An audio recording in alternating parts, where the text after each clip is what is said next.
All right, let's talk about what's going on in the market. Because right now, August 2025, things feel weird, right?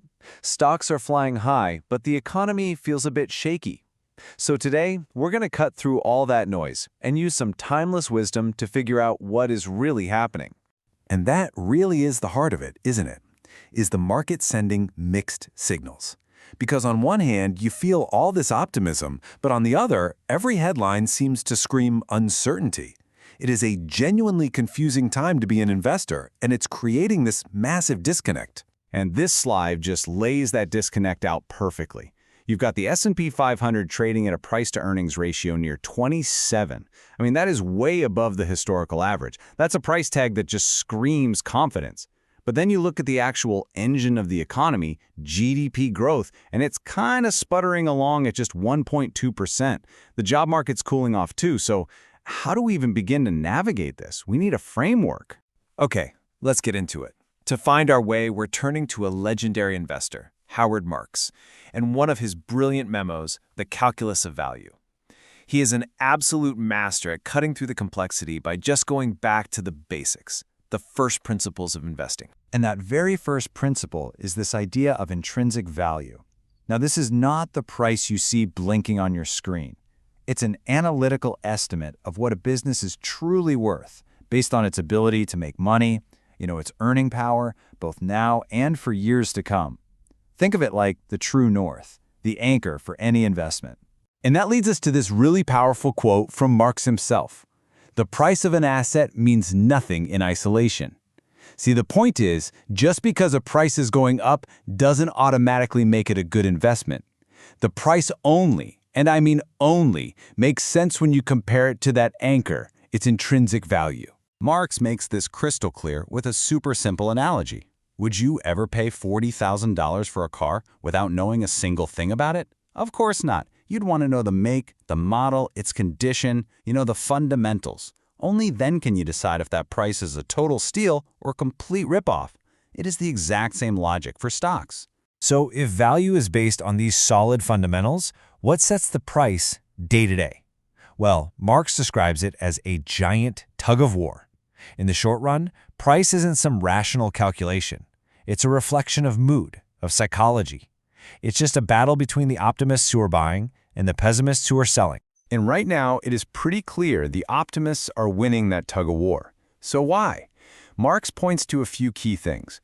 You've got the wealth effect. People just feel richer from recent gains.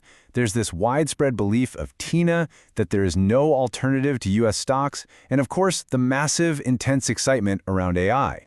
But here is the most important piece of the puzzle. Marx argues that over the long haul, value acts like a magnet. It has this gravitational pull that always, eventually, brings the price back towards it. So when you pay a really high price today, what you're actually doing is pulling your future returns into the present, which leaves very little left for tomorrow. Simply put, high valuations today almost always mean low returns in the future.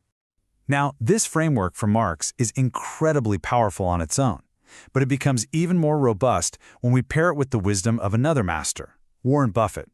You'll see they approach the market a little differently, but their core philosophy, it's one and the same.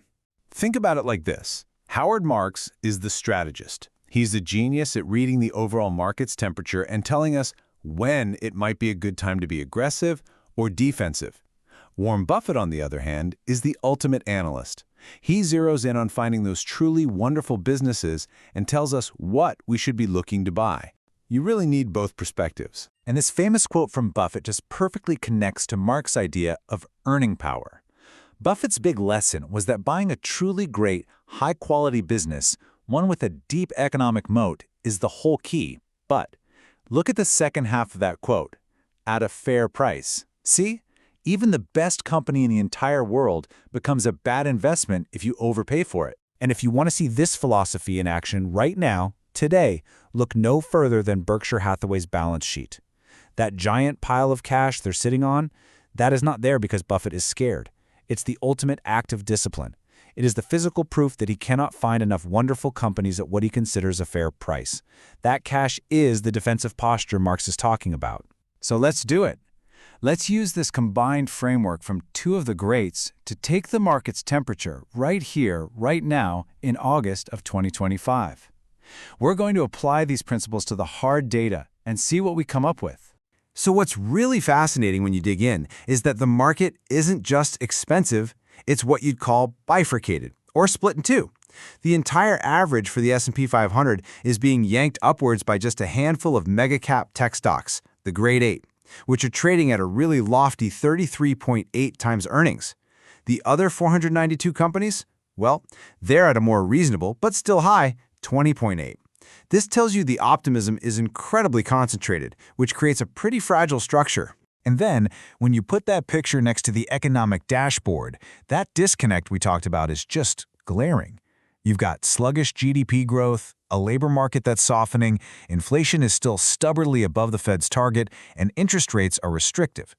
None of this data really seems to support those sky-high valuations we just saw, especially for the market leaders. So, what does this all mean for us, right?